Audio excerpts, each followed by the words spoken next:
What happens when faith clashes with science?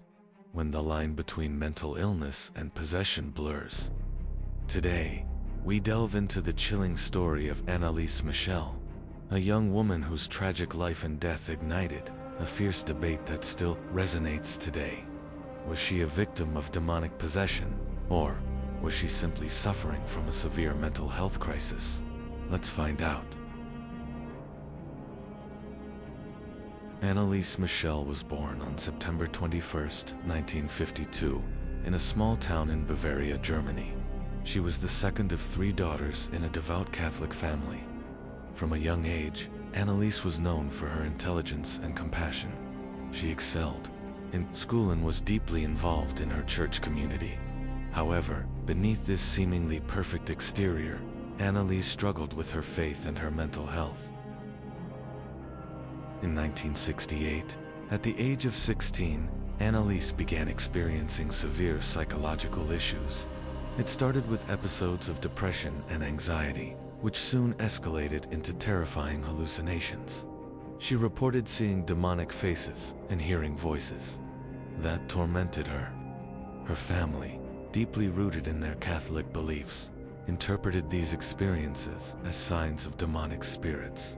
Despite seeking help from various doctors, Anneliese's condition only worsened. She was diagnosed with temporal lobe epilepsy, which explained some of her symptoms, but her family remained convinced that her issues were spiritual in nature.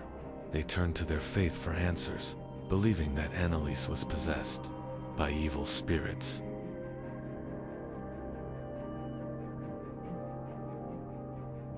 In a desperate attempt to save their daughter, Anneliese's parents sought the help of priests. They believed that only through exorcism could she be freed from the demons they thought were tormenting her. This decision would lead to a series of events that would change their lives forever.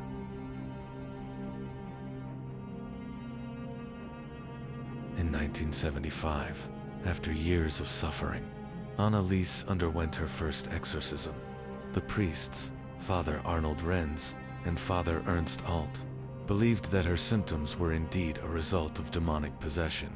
They conducted a series of exorcisms that lasted 4 hours, during which Anneliese would scream, convulse, and exhibit behaviors that her family and the priests interpreted as evidence of her possession. The exorcisms were intense and often brutal. Anneliese was subjected to physical and emotional strain, and her health continued to deteriorate.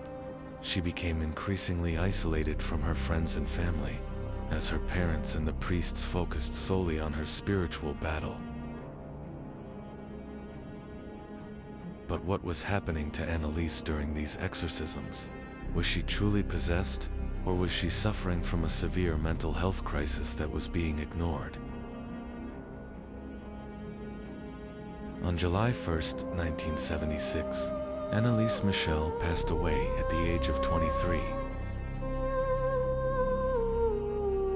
Her death was ruled a result of malnutrition and dehydration.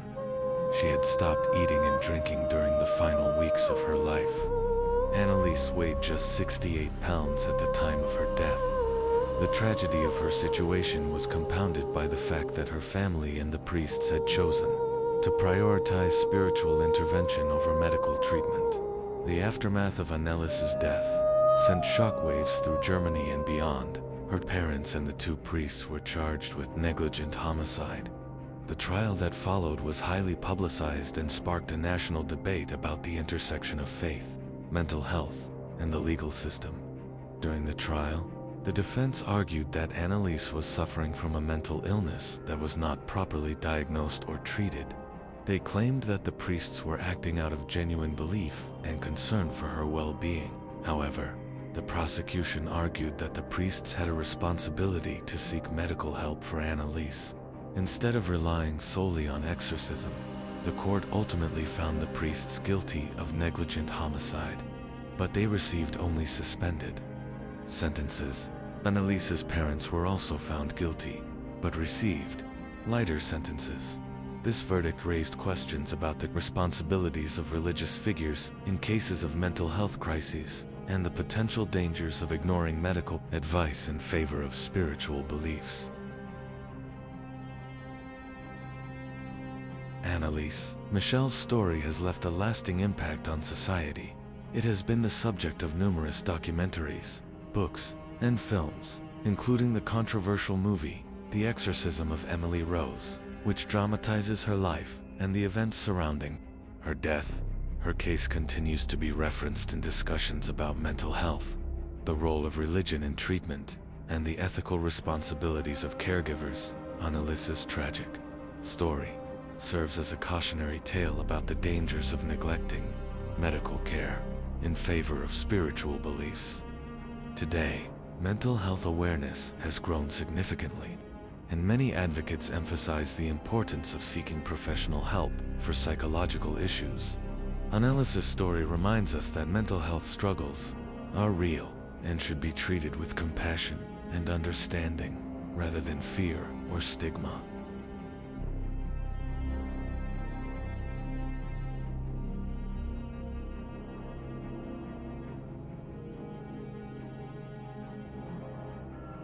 In conclusion, Anneliese Michel's life and death raise profound questions about the intersection of faith, mental health, and the responsibilities we have to those who are suffering.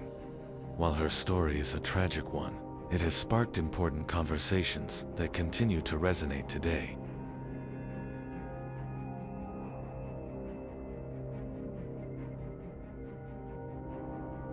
Thank you for joining us as we explored the life of Anneliese Michel. If you found this story thought-provoking, please like, share, and subscribe for more content that delves into the complexities of human experience. And remember, if you or someone you know is struggling with mental health issues, seeking help is a sign of strength. Stay safe, take care of each other, and until next time, keep questioning and exploring the world around you.